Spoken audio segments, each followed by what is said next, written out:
The Gardener and the Weeds. Silas sat in his favorite armchair, the morning sun warming his face. His little dog, Maggie, was curled at his feet, a furry ball of contentment. He held an old, leather-bound book, its pages filled with words that had guided him for years. "There are 6 things the Lord hates," he read aloud, his voice a soft murmur, 7 that are detestable to him.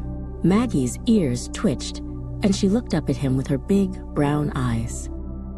"It sounds harsh, doesn't it, girl?" Silas said, stroking Maggie's head. "To think of God, who is love, hating anything, but it's like a master gardener hating the weeds that choke his beautiful flowers. He doesn't hate the garden, he hates what harms it.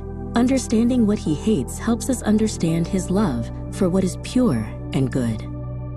Silas continued, "The first thing on the list is, quote, a proud look. It's that feeling of self-importance, of thinking we are better than others, that we don't need anyone, not even God." He thought of a man he had seen at the park the day before, a man who had scoffed at a child who had fallen. He remembered the man's dismissive wave, the way he had puffed out his chest. It was a look that created a wall, a fortress of self-sufficiency. "Pride," Silas whispered, "is like a door we slam in God's face. It says, 'I've got this. I don't need you.'" Maggie, sensing her master's change in mood, nudged his hand with her wet nose. Silas smiled. "You, my dear Maggie, are the opposite of pride. You trust me completely. You look to me for everything, and in return, I give you all the love I have." He picked up the little dog and held her close. "That's what God wants from us," he said, his voice thick with emotion. "He wants us to come to him with open hands and trusting hearts, not with clenched fists and proud looks. He wants us to be humble." Silas remembered another verse from the book. "God opposes the proud but shows favor to the humble." It was from the book of James. He thought about the man in the park again. He hadn't looked happy, despite his air of superiority. He had looked lonely. "Pride isolates us," Silas said to Maggie, who was now dozing in his arms.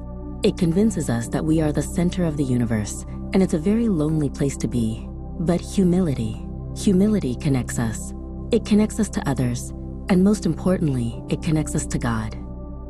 He thought of his own struggles with pride, the times he had been too stubborn to ask for help, too sure of his own way. Each time he had ended up feeling lost and alone. And each time it was only when he humbled himself, when he admitted his need for God, that he found his way back to peace. The sun was higher in the sky now, filling the room with a golden light. Silas held Maggie a little tighter. "So you see, my sweet girl," he whispered, "God's hatred of a proud look is not about anger. It's about love. It's about his desire to draw us close, to shower us with his grace. And the door to that grace is always, always humility."